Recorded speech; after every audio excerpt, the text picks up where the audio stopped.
Hey, Redcasters, be sure to subscribe to our channel and ring the bell to be notified about our latest videos. Go Big Red. Your 1994 national champions, the original Pipeline.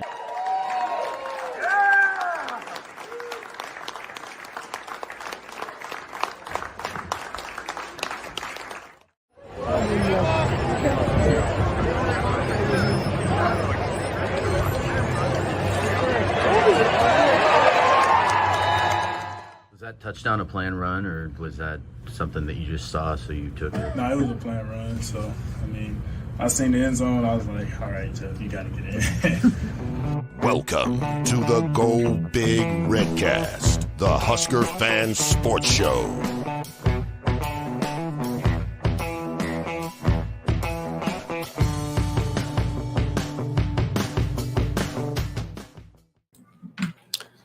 Welcome to the Go Big Redcast. I'm your host, David Gaspers, and I'm with Honke.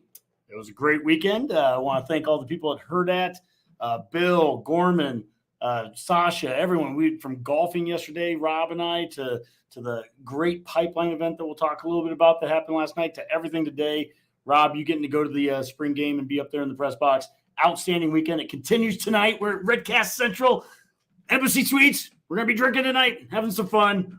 We didn't lose today. It's a good day. That's right. And I am with Redcast Rob. Well, much like Honke, I would also like to thank Kate and Bill Hipsher. Who was there? Herd Sports, Herd Media, Sasha, Avery, Marissa, and being up at the press box today was awesome. And unlike our offense, I didn't drop the ball. Wow. That's right. It's true. There was 8 fumbles a day. I feel like I'm at the Academy Awards. There's a lot of thank yous going on there. Mm-hmm. I mean, wow. I mean, this is hopefully there's no punches thrown between me because I might be in the crossfire. I don't know. It'd be a face slap. And it'd probably be to you, Dave. Well, we did enjoy the spring game today. A lot of fun out of here. A little chilly. Gotta admit, a little chilly. I don't know. I was in the press box. It was nice and warm up there. Honke bought a $25 pair of gloves so you could just get through the game. There they are right there. It's worth every true. penny, I would imagine. Oh, God, yeah. Yeah. But last night, Honke, we were in Omaha at the Hail Varsity Club. Had a great time at the original Pipeline event. You want to talk about that? Yeah, so Dave with Husk Guys, we had him on Monday night. Rob and I did, and he had a chance to kind of promote it a little bit then, but it was sold out weeks ago. And the entire 94 Pipeline, left tackle, Rob Zaska, left guard, Joel Wilkes, center, Aaron Graham, right guard, Brendan Stye, right tackle, Zach Wiegert. And it was a great event there. We got to sit at a table there with Kemp, Gary Saddlemeyer. We had Tyler Kai, front of the program. The No Block, No Rock guys were sitting at the table too. It was a fun hour leading up to the event. We had the Gen Red guys there too. Ken and Scott, yeah. You want to get closer to when you're talking, Rob. Do I really? You do. Are you sure? So it was a great table, first off. It was a great table. Stories. And having Gary Saddlemeyer and Kemp there, pretty cool. Hey, Honk. I mean, it was a great experience. So Saddlemeyer is sitting where you are to me. And it was so odd. It was odd hearing this voice coming right out of the corner here. And I'm like, that's Gary Saddlemeyer. It's the recesses of your mind where, like, literally you're hearing stuff like when you were a little kid in the 80s, right? Yeah. Oh, it was crazy. And they gave some great stories. Gary Saddlemeyer does a great Bob Devaney impression. I mean, as good as they come. Yep. And so great stories there with Pavelka and everything. And then really the stars of the night weren't all the other celebrities that were there. It was the Pipeline. And welcoming all those 5 back together. And they had a great event there, Pipeline Jerky. Again, that's another promotion for them. That money there goes for NIL to make the gray shirt guys today better. Yeah. And we're all for that. Yeah, gray shirt guys. I like that. Husk Guys, great job hosting it. Yeah. Herdat and Hail Varsity, just phenomenal work. But you're right. The stars of the show were the original Pipeline. And, it's one of those events where you're not quite sure what you're going to hear and how well some of those guys can like really tell stories and everything. And they were great. I mean, like all 5 of them had great stories about how they became Huskers. Mm-hmm. We learned about the recruiting process. how they were kind of like developing within the program, and then the '94 season. So it was just a great night. I mean, two things that I thought were really good. One of them was, it was well within the last week of Husker Nation. We talked a lot about the punch at the end of last week's scrimmage, and oh my gosh, Coach Rule, get your guys in order. And you listen to those dudes, and it's like, oh, that was every practice. You kidding me? The Peter brothers and us. I mean, we're throwing punches just to throw them at that point. I mean, that was yeah. And so that had no effect on them. But one thing that did have an effect on them, and I thought this was really cool how they brought it up, and it's something that always kind of bothered me a little bit in the Orange Bowl game when they switched Joel Wilkes and Brendan Stice. Switched them from left to right guard. And Zaska really went deep into that, where he's like, I've been playing next to Joel Wilkes for 5 years, 6 years, including like the Shrine Bowl in high school. And to make that switch. And Joel talked about seeing Tenneper, his Coach Tenneper, just a couple of weeks before he passed. And one of the last things, it was kind of an emotional thing where he's like, even Coach Tenneper, talked to us about, or told me about like how that was a mistake. Shouldn't have done that. And that it was almost like a disrespect to Joel, because Joel's was a great player too. And Brendan Stice was an All-American guy. But Joel could hold his own too. And when it comes to fighting, they kept talking quite a few times about Joel, that he was quite the fighter. Joel was probably the fighter. Rob, I mean, one thing that stood out to me during the event was how competitive those five guys were, right? And like, it's not just like being competitive against your opponent. They were so competitive amongst each other, right? And that made them better. It did, and when it was funny watching them all interact, because we got to see them before everything started. We got to see them while it was going on. We got to talk to them afterwards, and it was still all like that. And first of all, Zach is by far, like, in a room full of alphas, that guy was like Zeus. All right. Like, seriously. I mean, there was like one story. It was a sharp white shirt he had on. Yeah, I it appreciate really that. like good looking dude too. I seriously, if anybody wants to question like him at all, he looks like he could go out and play tight end in the NFL right now. Like he seriously built that way.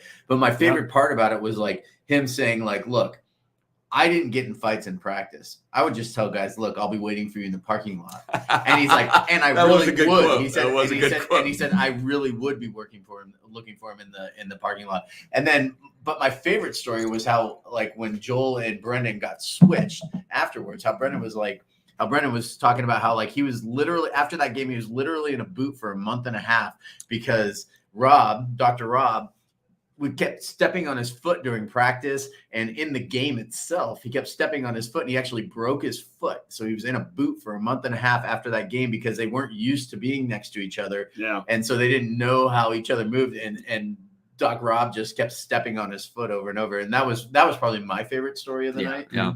No, it was a great night. A lot of fun.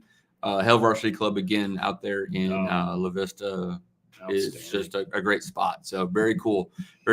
And then we turned our attention to Saturday, right? So Honke, you had a quick guest spot on the No Block, No Rock podcast, and very cold tailgate there out by Haymarket Park. And then we got into the game. Frank Solich honored at halftime. Just a great experience. 65,000 people there, plus or minus. In very chilly conditions, but still a great time. It was amazing. The crowd that showed up there, and I think it's announced at like 66,000. It was cold. 66,024. Well, and so, you look at like what was Wisconsin had there today, and it was a pretty empty stadium minus one side of the field. And they had some snow up there too, but pretty comparable temperatures. Yes. And that's a brand new coach coming in there too. Yeah, Luke Fickell, he's new there, just like Rule is here. And I'm not trying to dog on Badger fans. That's not the point here. Minnesota took their practice indoors and basically had a standing room only crowd around the stadium. They've done that multiple times with PJ, where they just do it inside their practice facility. Yeah, 66,000 people there. And if it wasn't 66, if it was 60, if that's the real attendance, whatever. That was a great crowd. More than most. It was more than most. And it was for, a team that went 4-8 last year. And it's because I think what Husker Nation, everyone give yourself a pat on the back for this. It's what Husker Nation's done. It's what Trev has done, really having a pulse on this, what Husker Nation wants. We saw it with the new old Herbie and halftime Frank Solich. to bring Coach Solds back. And it was real football. And it was real football. It was real football. There was, I mean, those guys were out there to hit each other. And it was great because we got away without any real injuries. I think a couple of the linemen limped off, but both of them came back in the second half. So, and that was, it's key to me, right? I think it was Hood was one of the guys, and Prohaska was the other guy that both of them were taken off at one point, limping a little, but not like afterwards. They were back on the field. So. Yeah, so it was real football. I think that was probably the biggest outtake of this whole thing, is that we actually watched real football, and I appreciate that. A lot of the spring games we have seen over the last decade or more have generally been just shoving matches, and we've actually saw some football today. And, it wasn't always exciting football, and there was mistakes. We mentioned the 8 fumbles. Yeah. That's not great. I think Coach Rule will also acknowledge that, and that's going to be something they're going to have to work on, and he knows that. But Honke, I mean, when you were watching the game, the first half was probably the most active, football we saw. I mean, what stood out to you? Well, I guess what stood out to me right off the top is what you just said, the turnovers. I mean, that was every time. I think it was the red team would get out there, they pretty much fumble the ball. There's 3 possessions in a row. Right away, and it was almost immediate. So that poor red defense was definitely getting plenty of workout. But obviously, I think that the star of the game was Jeff Sims. I thought what he did from start to finish. Rob had an unbelievable viewpoint of this, and being up there in the box and press box with your press passes. I mean, what were you hearing, I guess, during it? Nothing. You can't talk in the press. Which is great for Rob. We really don't want Rob to say too much unless it's a very concise question to a certain quarterback. I will say this is that the best part about being up there was like after every play, they tell you like who carried the ball, who was that, in case you miss it. But also it was really cool because I got to kind of pick the brains of a few guys in the media that I don't get to talk to every single day, but we've met each other on friendly terms, so that was a lot of fun. The viewpoint of the game was good, amazing, and it was really good. I tweeted out my viewpoint at that, and at one point, to your point about the red team turning the ball over so much during the first half, I actually tweeted out and said I will no longer be because I was trying to live tweet the plays. I said I will no longer be tweeting out about the red team until they can complete a drive without a turnover. So they eventually, I think, scored a touchdown in the second half. So I was okay, I'm back. But the white team was great. Jeff Sims looked great up there. Obviously it's spring ball.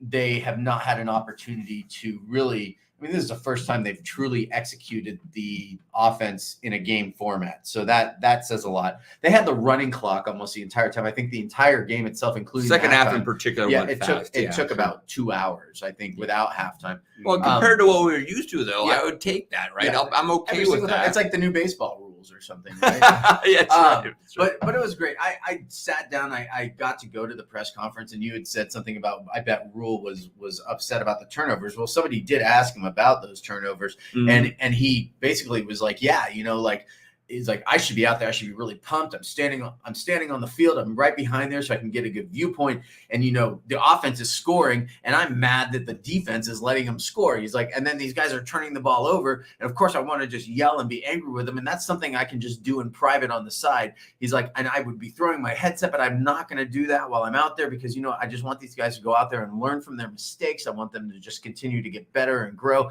And he's like, and one of the things is that we have so much to work on off of this tape because it was live, so that going into the fall now, they're going to actually they're going to know more about what it is they need to work on, because the spring is more about these guys don't really know each other. The coaches are feeling out the players are feeling out each other, trying to understand where to play. By the time, now that they have all this on tape, by the time that they get to the fall ball and the fall practices, they're going to be able to go in there and 100% focus on just getting better and improving. And that message across the board with I think it was 4 or 5 guys that came in and did the press conference afterwards. That was the common theme among all of them was that they just wanted to get better off of that, offense and defense guys. Well, and you heard at the very beginning, the opening intro we had, not only was Redcast Rob, card-carrying member of the press today, he got a question in. I did. He got a question in to Jeff Sims about the touchdown run. A well-constructed question. A well-constructed, and I will say this,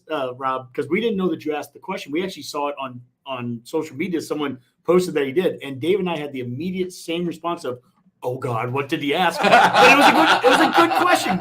Credit to Rob, man. So the fun there's actually a story behind it too, because it's classic Rob, where I know It's Dave. a succinct story. I know Dave is gonna freak out if I ask a question. It doesn't matter what I say, and I'm thinking to myself, God. So I lean over, Sam McEwen sitting to my left, and I lean over to Sam, and I go, Sam, ask him about the 5 wide on that play on the touchdown, and ask him if that was a drawn up play or if that's just something that he saw and like decided like as an option just to run it up the middle. And Sam looks at me and goes, "You can ask it."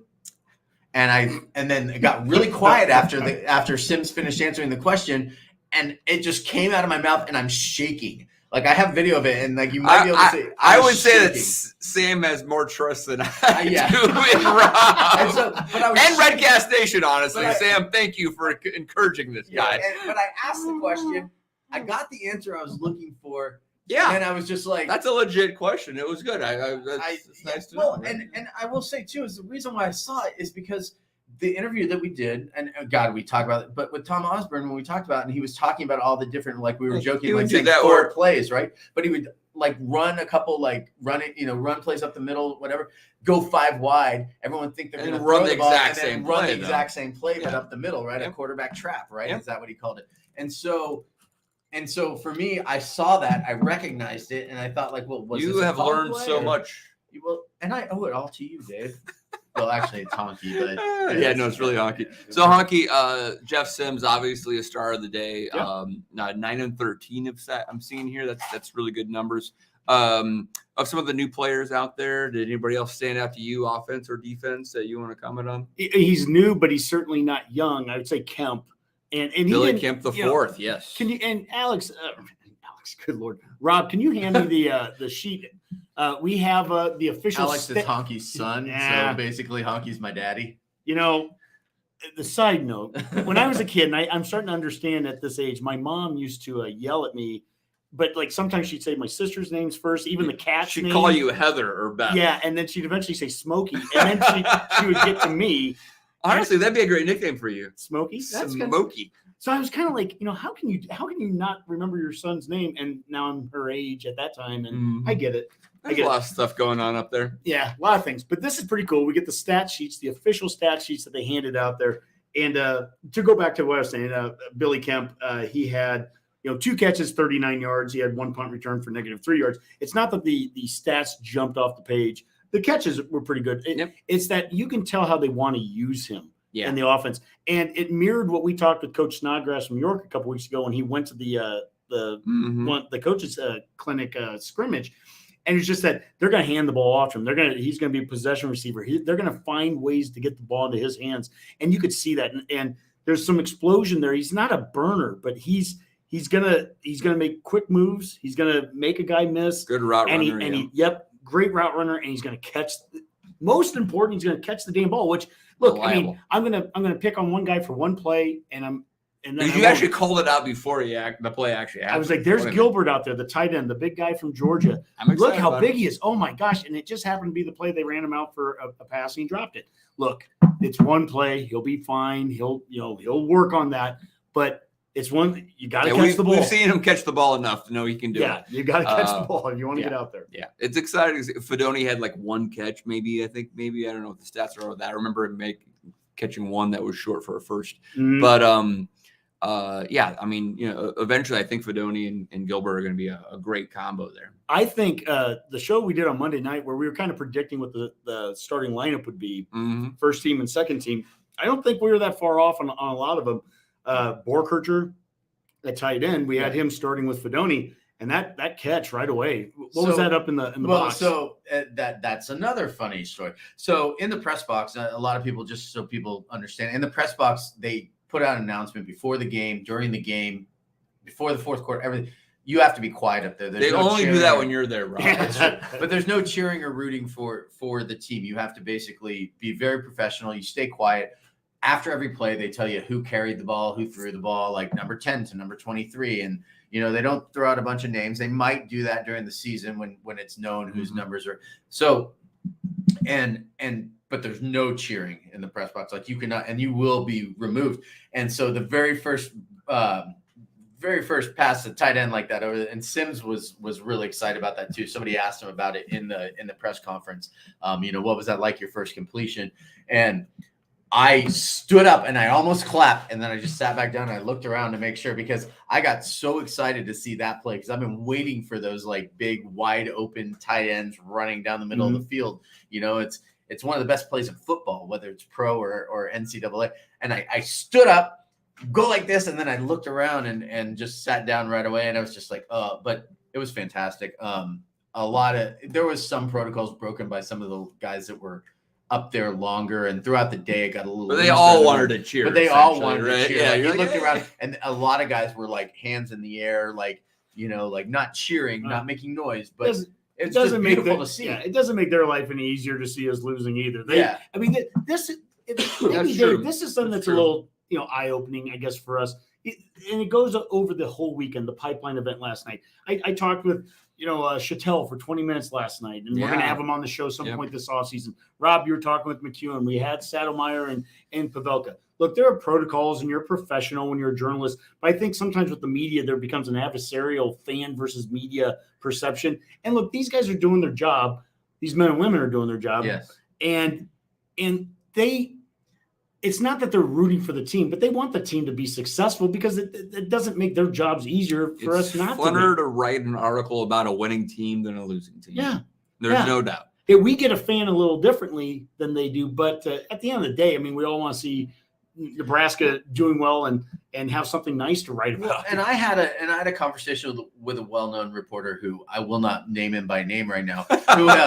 Who Thanks, Rob. Yeah, but he has written a lot of negative stuff about like Nebraska football over the last few years, and I don't blame him. Like, in retrospect, there's what good was there to say in a lot of things, right? Like you can paint a turd, you want to be honest and or whatever. Integrity and journalism. We haven't made a bowl game since 2016. Exactly. Yeah, but I asked him. I said, "So what are your feelings on this right now? Like, how are you feeling about that?" And it was like, I'm feeling pretty good. I'm like, yeah, you seem a little bit like less tense than the last time I saw you at a game. Like you seem way more relaxed and a little bit more like into it. And he's like, well, this is exciting. Yeah, sure. That's what he said. This is exciting. It is the first. I mean, that's a good way to transition. Maybe to wrap this up a little bit. We want to keep a relatively short show. But to your point, Rob, there. I mean, like, everybody feels good right now, right? It's the first spring game of the first year of a new coach who has done virtually everything right. I mean, 99% of the stuff right over the first 3 or 4 months here, right? And so everybody feels right. Ultimately, he couldn't lose today. Matt Rule could not lose today. He needs to win when we go to Minneapolis in August, and then Colorado a week later, right? And start off on a good foot, right? I mean, there's no guarantee here, but Honke, you've talked about this idea of the race to 6, and ultimately, and the next year is based off of how quick can Matt Rule and this squad get to 6 wins, and it might take all 12 games. We don't know, but the goal here, I think, that most fans and most journalists can agree to is like, let's get to a bowl game, and that is the race to 6. That is the race, and we have a question here that Gavin had, and he goes, we're not even past summer yet, but can I get your prediction for the games and that first game that Minnesota won? And Gavin, we're going to keep hitting on this over the course of the summer. As we get closer to the Minnesota game, Vegas Jared's been writing in here. We're going to be watching the game down there with Jared and hanging out with him that week. That game's a big one in terms of when do you hit that 6. You beat Minnesota. I think the race to 6 happens earlier. We're going to hit 6 earlier. Just by winning that first game, I think mathematically that usually happens. Yes. Yeah, but it's also that. But I'm no genius, guys. But it's also that early momentum that Coach Frost has always talked about momentum. Yeah, and we never could get it under Frost. Beat Minnesota, and you start to get some of that early momentum, and maybe some of those wins can come a little earlier. Maybe the race to 6 happens in October versus November. But to the point, if we're 5 and 6 and Iowa's coming to town, beat Iowa, get to 6. Race to 6, that still applies. We had a question here also from Bob Collins, and I think this is a good one because if we're going to have any success, Rob, you've talked about it all the time here about you want to see what's going on in the trenches. Thoughts on the O-line, the gray shirt guys today. They played the whole damn game. Ben Hart was out there in the fourth quarter. Yep. I'm hearing mixed reviews, Bob says. What were you hearing up there? Well, okay, you got the stat sheet there. I think there was only 1 or 2 sacks total on there. So that's something that good because the defense was swarming today. Yeah. You know, the defense was swarming. My thoughts on the O-line. You know, it's hard because they were switching, mixing up a lot of guys. They were moving around. They were playing both sides of the ball. So the O-line was playing all day. There was like 14 guys, I think I counted. A couple of the guys looked like they might have suffered injuries, but I think they both came back during the game at one point or another. Just kind of got, you know, turned up a little bit there on the field and limped off, but came back feeling fine. So that is positive because I don't think there was any like major injuries. I think the coaches even said that. You know, the one thing that I noticed about the O-line was that most of the quarterbacks out there had time when they were throwing the ball. I think I saw Torres a couple times too, where like the pocket started to close in on him and he was able to roll out to his right, roll out to his left. The throws weren't 100%, but again, this is a brand new offense for all of these guys. So to me, I think the O-line, we're going to see improvement. You have to. These guys have already played together for a year, a lot of them, and they got the same coach, the same schematics, everything like that. So I think there was improvement. I could be speaking out my back end, sure, but I do think there was the question a little bit there is depth, right? Yeah. You know, I mean, I think you're going to see an improvement to the question. You know, the mixed reviews are honest because we really don't know yet, and it's very early in this transition, right? Yeah. And like, to your point, Rob, same coach, little different offense, but I mean they're blocking the same way. But I mean, like when you have lack of depth, there might be some challenges. Well, go back a couple of years, and a very glaring issue that we had, and it's the most basic thing in football is getting the ball from the center to the quarterback. And we didn't have any we didn't have a single issue with that, and we did a lot of under center. It was a good point. There was a lot of under center. I know a lot of under center. First play of the game was a fullback dive. That's a fullback trap. And then the ball being handed to Solich. I mean, that was a great moment. But they got under center, which I think that's a fundamental piece of football too, is that we can't just be exclusively a shotgun team. But whether it was Ben Scott, whether it was Jenkins out there, first, second team, didn't matter, that you saw some consistency from one line to the next, doing some of the basics. Look, it's a long time between now and that Minnesota game. When this offensive line's got to get better. We might still hit the portal to get a guy or two on both sides of the line just to build up some depth there. But I didn't see any glaring issues. To go back to Bob's question there, I didn't see glaring issues on the line where I'm like, okay, we're physically not where we need to be, or we're fundamentally not doing something. I mean, there was a few plays, and you know what though, but this is a credit to the defense. Like MJ Sherman at one point, I think he got into the backfield for like a 5-yard, tackle for a 5-yard loss. And he was a standout today. I noticed a lot of motion, a lot of guys moving along the defense, and they weren't even really along the defensive line. There was guys like blitzing in and coming in from like I was like, oh wow, where did that come from? Sounds like a Tony White type. Yeah, defense, and it was right? like, oh wow, where did they come from? Sure. And and I will tell you right now that's only going to make our offense better playing against those guys because they're not used to seeing those kind of looks all the time, like on the other side of the ball. There aren't a lot of defenses like that in the Big Ten, right? Like a lot of times it's just guys going face to face trying to one-on-one matchups, but there was guys on the defense like making just a small gap, and you'd see a guy like shoot through the gap and force the quarterback out of the pocket. It didn't always necessarily become a sack, but it was putting pressure on the quarterbacks, and sometimes you saw the quarterback make some nice throws, and then there was some stuff but at the same time it was a lot different. It felt different. It did not feel like the same kind of football where last year sitting at the spring game, I got bored watching the plays. This time last year's spring game is probably the low point of spring games of all time. Right. But that's even that becomes a style. It is what it was. So let's not even worry about that.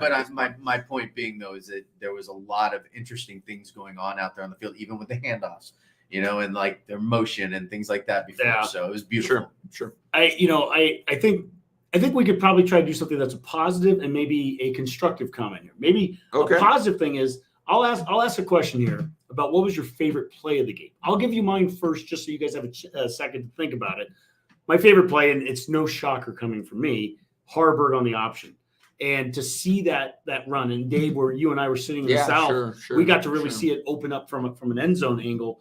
And I mean, there was great timing on it. There was great depth with him and the running back on it. He could have pitched it at any time, but that we've heard enough about Harbert being a really solid running QB. I thought he came out and he did it really well on that play and went for 30 yards. And guess what? Option isn't dead with Coach Rule. I don't know that it's going to be, 25% of the game or anything like that. I'm not trying to throw that stuff out, but just it's a part of the game. We saw it a little bit on social media over the course of spring. They showed it today, and that one play that got me really excited.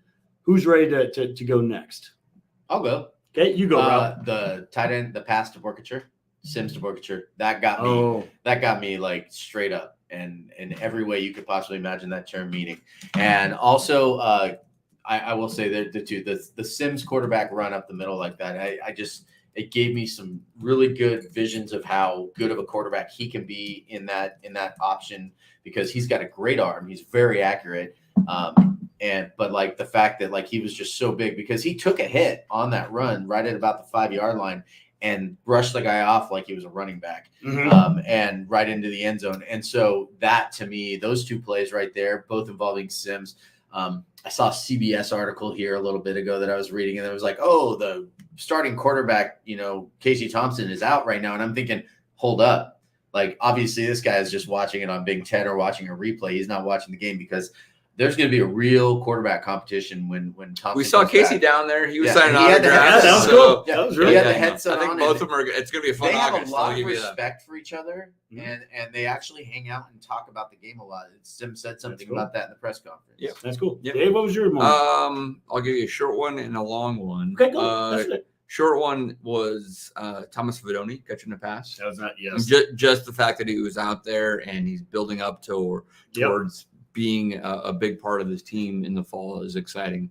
Other one, the longer version of this answer is the first snap under center and then every snap after under center. I love it, because I never want to hear this idea that we didn't practice it, right? Yes. The idea, and they also took snaps in shotgun. They did everything, right? Yes. I don't want to hear this that we didn't practice something, right? And when we need to do it, right? Yeah. And I think this team will be prepared for any situation come the fall. Amen. That's the way it should be. So, well, we've got Andrew here. He's saying his favorite one was the Sims touchdown. That was a great play there. Rob, Andrew, talked we to can them. be friends. PJ. We've got the MJ Sherman tackle for the loss. Yeah. And of course, we've got call. Coach Stein saying, who's your favorite field goal kicker of the day? We love you, Coach Stein. So maybe now the opposite side. A constructive comment here is, do you have an area of the team, maybe a certain position group, can be offense, can be defense? We're now in the portal season again. Now that spring's done, we can start to expect, look, there's going to be 10 guys or whatever leaving the program in the next, week or so. That's just bound to happen. We're at 97 scholarships, and we got to get down to 85. Is there an area that you are most concerned where you really think that we need to add some depth? Doesn't necessarily need to be starters, or maybe a starter, but, I at least hear two him. I hear him. Someone that's going to come in, and if a starter is hurt, this guy can play. Yeah, I'll start with you, Dave. I'll take the low hanging fruit, and Rob, you can probably actually just add on to this, and that's this defensive line, right? Because bottom line is, Tony White's defense is based off of chaos, right? And we need chaos, right? So it's not that I'm not disappointed of what they did today, but we just need more of it, right? And I think that's just going to be, we need more chaos up front, and we need more depth to do that. So okay, and to your point, Dave, because one, I think both lines could probably use some more depth. Sure. But it was pretty cool. Jeff Sims had said, he played Georgia Tech, and 2 years ago, I think they played Syracuse. So he played against Tony White's defense. And he said that experience actually helped him today to recognize a lot of the stuff that was going on, because he had the experience playing against Tony White's defense. And so he was using that. So that could be a big reason why he was able to be successful today and look like the quarterback he looked like, which was our number one quarterback if all was said and done, right? They had to make the decision today. But I do think the D-line, and the D-line with a White defense is a little bit different, because you could be running 3 guys up front, but then there's 4 linebackers or 3 linebackers or whatever it is. So even those linebackers could quote unquote be considered D-line because they're moving around so much. So and then the more of it. That's all. I'm saying, you are. Really. I know, absolutely. No, I agree with you 100%. And that's the point that it's not about going into the portal right now to get starters. I feel like that's a bet. If the concept is that we have to go in there to get starters right now, something's wrong. But you need to get guys, if you're going to the portal at this time, after spring is done, where we know how important practice is to Coach Rule, is that if we are going into the portal, then we at least need to get guys who are ready to play right away, meaning, hey, an injury happens and you're the backup, you're playing. And we need guys rotationally. And across the lines, we need that both. And we can't afford, nothing against, last year, but like Drew getting here in August and you're a D tackle. Not happening. You've got to get here as early as you possibly can because you've already missed out. We talked about this back in December and January. What a developmental team means in the NIL transfer portal world is get here in January and be here now. Yep. Anyone we get from this point forward, you haven't been here now, then you better get here in May. Yeah. Portal's open right now, and they could be you could be enrolled in classes in June, and you're Yep. We need every second of you. Yep. Here. And this is kind of off topic a little bit, but speaking of defense, good, Rob. Luke Reimer. I didn't hear his name much today. Was he playing today? Because that's a guy that I expect a lot. I'm not worried about that. If he didn't play today, I'm okay. I do not need him or Nick play.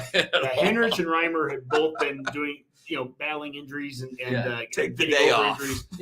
I was wondering. A good question. I don't know. I didn't hear them, but I get what you're saying, Dave. I mean, we didn't need them either. Did they give actually in the press box there? Did they give any kind of injury status report? There was nothing. I mean, we know certain guys like Casey Thompson. And everything I gave you was what was available to me out there. So they didn't do that, and that's fine because today was about the guys that were there, not about the guys that weren't there. I do want to show a little bit of what they did give in this. I mean, we had the coach Solich thing there, the spring game. There was a little new Herbie Husker.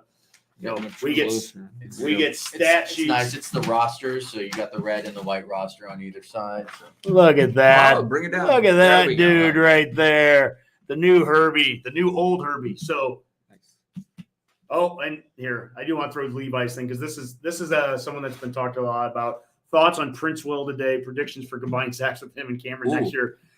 I mean, Prince Will was very active. You got to see it probably better from your vantage point. I actually have some good quotes from MJ Sherman, who has kind of become like the new leader in the locker room for the defense. Okay. He was asked specifically about those two guys, the freshmen that were playing in there. Mm-hmm. And he said, these guys are coming out there, and he says, I don't even call them freshmen anymore. He's like, it's kind of a joke when you're playing football, like guys get – he's like, they are not freshmen. They are football players. He says, and from now on, I fully expect them to go out there and be these guys that are producing because they've so some of the havoc was coming from Prince Will. And he basically just said these guys are football players and they're producing. They've proven they can do it. So they are no longer freshmen. They are just guys that are on the team that are going to be producing this year. That's huge. I mean, obviously that quote's off. You can go back and watch the interviews, everything. Herdat will put them out. We'll probably put them out too because I've got all 5 interviews, post game that we can post all that. So you earned it, Rob.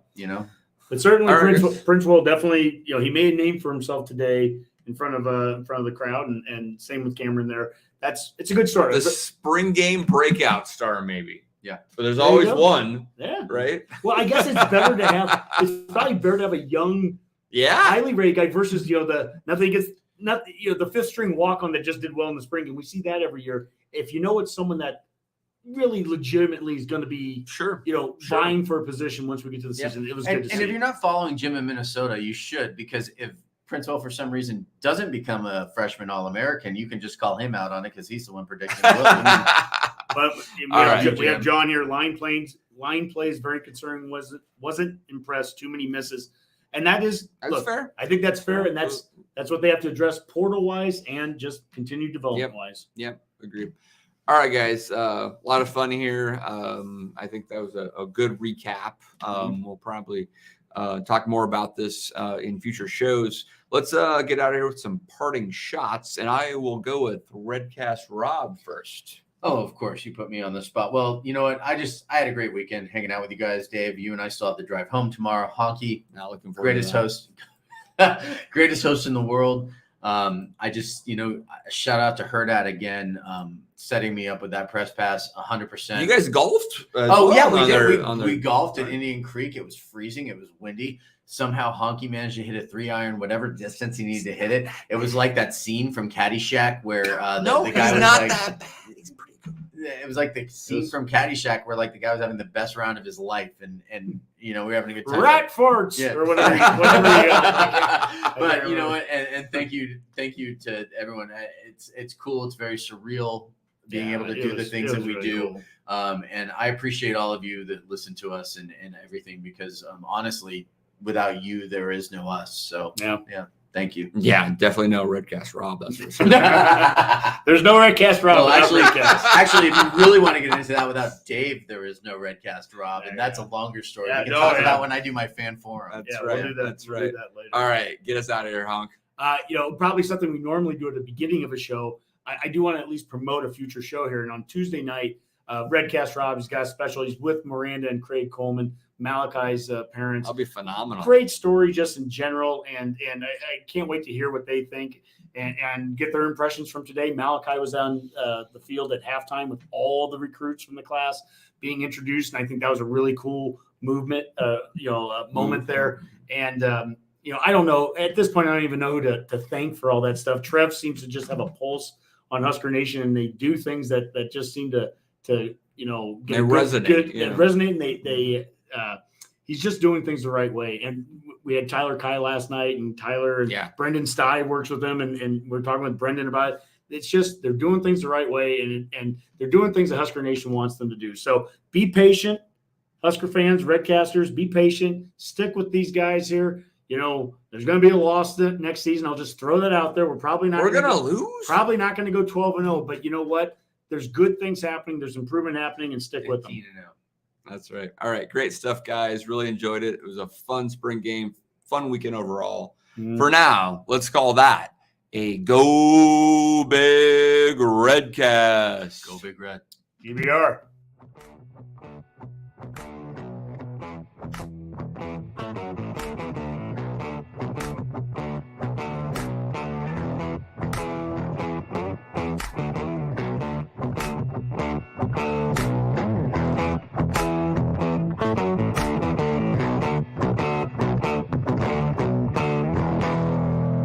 A Herd at Sports Network production.